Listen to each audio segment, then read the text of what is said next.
তো নমস্কার বন্ধুরা, আশা করি সবাই ভালো আছেন। তো বন্ধুরা, এখন আমি যে ছবিটার বিষয়ে কথা বলবো, তো সেই ছবিটার নাম হলো ভালোবাসা ভালোবাসা। যে ছবিতে আমরা লিড চরিত্রে দেখেছিলাম হিরণ, শ্রাবন্তী, সব্যসাচী, লাবণী সরকার সহ আরও অন্যান্যরা ছিল। ছবিটার পরিচালনা করেছিলেন রবি কিনাগি এবং এটা সম্ভবত শ্রাবন্তীরও সেকেন্ড ছবি এবং হিরণেরও সেকেন্ড ছবি। হিরণের ফার্স্ট ছবি যেটার নাম হচ্ছে নবাব নন্দিনী, যেটা কোয়েলের সাথে, সেটা ডেফিনেটলি খুব ভালো একটা ছবি ছিল এবং সেটা হরনাথ চক্রবর্তীর ডিরেকশনে ছবিটা বানিয়েছিল।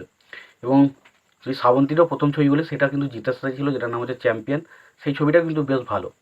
তো ডেফিনেটলি তাদের কিন্তু এটা দুজনেরই সেকেন্ড ছবি ছিল এবং এই ছবিটা নিয়ে কিন্তু একটা আলাদা রকম উন্মাদনা ছিল। এবং তবে বলে রাখি, সেই সময় কিন্তু অনেক ভালো ভালো ছবি রিলিজ করে যায়।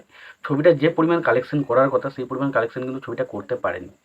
ছবিটা সেই সময় চিরদিনই তুমি যে আমার বলে ছবিটা রিলিজ করেছিল এবং তার পাশাপাশি দেবের মন মানে না ছবিটা রিলিজ করেছিল। সেই ছবি দুটোর মাঝে পড়ে ছবিটার বক্স অফিস কালেকশন অনেকটা কমে গেছিলো, বাট ছবিটা তবুও বলছি একটা ভালো কালেকশন কিন্তু করেছিল। তো হিরণের প্রথম দুটো ছবি কিন্তু বক্স অফিসে হিট হয়েছিল, সেটা শ্রাবন্তীর সাথে এই জুটিটা এবং এটা। এবং এই ছবির গানগুলো ডেফিনেটলি খুব ভালো ছিল, প্রত্যেকটা গান সুপার ডুপার হিট হয়েছিল। তো আজকে সেই বিষয়টা নিয়ে কথা হলো, আজকে ভালোবাসা ভালোবাসা ছবিটা নিয়ে আজকে কথা বলতে চলেছি। তো তার আগে প্রত্যেকটা বন্ধুকে অনুরোধ করে রাখবো, চ্যানেলটা যদি নতুন হয়ে থাকেন অবশ্যই চ্যানেলটি সাবস্ক্রাইব করে নেবেন, আর যদি ভিডিওটি পছন্দ হয় অবশ্যই লাইক কমেন্ট শেয়ার করতে ভুলবেন না। তো এই ছবির প্রথম পজিটিভ দিক হচ্ছে শ্রাবন্তীকে দেখতে অসাধারণ লাগে। মানে শ্রাবন্তীকে চ্যাম্পিয়ন ছবিতেও খুব ভালো লেগেছিলো এবং সত্যি কথা বলছি, ভালোবাসা ভালোবাসা ছবিতে তার যে চরিত্রটা একটা মানে একটা বাচ্চা মেয়েদের মতো, বাচ্চা মেয়ে নয় ঠিক, একটু মানে সে সহজ সরল মেয়ে যেমন হয়, তো সেরকম একটা ক্যারেক্টার সে প্লে করেছিল এবং এখানে তার ক্যারেক্টারটা খুব ভালো ছিল, দারুণভাবে সে প্লে করেছিল। তাকে দেখতে অসম্ভব সুন্দর লাগে এবং তার ক্যারেক্টারটা খুব মিষ্টি, দেখেই আপনার একটু পছন্দ হয়ে যাবে, সেরকম ধরনের একটা ক্যারেক্টার কিন্তু শ্রাবন্তী করেছিল।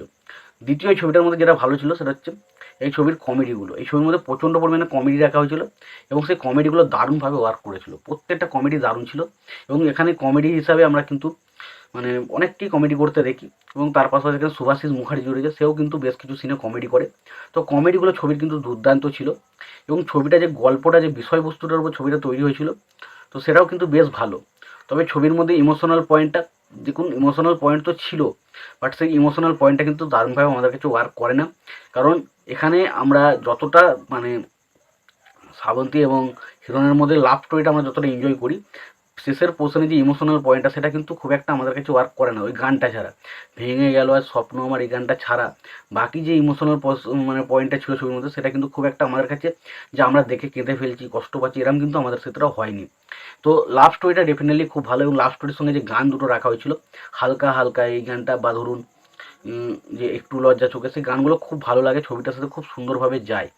এবং তার পাশাপাশি যদি বলতেই হয়, বাকি বল তোর লোকে বলে একটা গান রয়েছে, সেটা গানটা খুবই ভালো। বা ভালোবাসা এবং এখনকার গুরুজনদের নিয়ে বলে না, সেই বা ছেলেরা এখন মানে না কাউকে, নিজের নিজের মতো করে মেনে নিচ্ছে, তো সেই জিনিসগুলো একটা গানের মধ্যে দারুণভাবে ফুটিয়ে তুলেছে, গুরুজনে বলে প্রেম গান, সেই গানটা খুব ভালো লাগে। তো ডেফিনেটলি গানগুলো ছবির খুব ভালো ছিল এবং এখানে হিরণ এবং শ্রাবন্তীকে দেখতে খুব ভালো, স্পেশালি শ্রাবন্তীকে খুব ভালো লাগে। সব্যসাচী একটা সিরিয়াস ক্যারেক্টার করেছিল, সেই ক্যারেক্টারটা খুব ভালো এবং বাকি যে সমস্ত কমেডিগুলো যারা করেছিল কমেডিটা খুব ভালো। এবং ছবির মধ্যে যে মাঝে মাঝে ব্যাকগ্রাউন্ড স্কোরটা বাজে, ভালোবাসা, সেই ব্যাকগ্রাউন্ড স্কোরটা শুনতে ওভারঅল খুব ভালো লাগে। তো সত্যি কথা বলতে ছবিটা অনেক কিছুই পজিটিভ দিক ছিল, তবে বেশ কিছু দিক কিন্তু নেগেটিভ দিকও ছিল। এবং ছবিটাতে আমাদের যদি হিরোনের পারফরমেন্স বলেন, হিরোনের পারফরমেন্স কিন্তু আমার খুব একটা এক্সট্রা অর্ডিনারি লাগেনি, তবে ঠিকঠাক বলা যায়। তবে আমার নবাব নন্দিনীতে যত পারফরমেন্সটা যতটা বেটার লেগেছিলো, আমার কিন্তু ভালোবাসা ভালোবাসা ছবিতে তার পারফর্ম কিন্তু অতটা ভালো লাগেনি। জানি না অনেকের কেমন লাগবে, বাট ছবিটা একটা খুব ভালো ছবি হতেও কিন্তু অনেক ভুল ত্রুটি থাকার কারণে ছবিটা খুব একটা ভালো ছবি হয় না। তবে ছবিটা ডেফিনেটলি যদি একটা লাভ স্টোরি হিসাবে বা একটা ছবি হিসাবে আপনি দেখতে চান, সেকেন্ড ছবি হিসাবে সেটা যথেষ্ট ভালো লাগবে। তবে ছবিটার মধ্যে কিন্তু অনেক ভুল ত্রুটি ছিল এবং ছবিটা ডেফিনেটলি দুটো বড় বড় ছবির মাঝে পড়ে ছবিটার বক্স অফিস কালেকশন সেইভাবে কিন্তু করতে পারে না।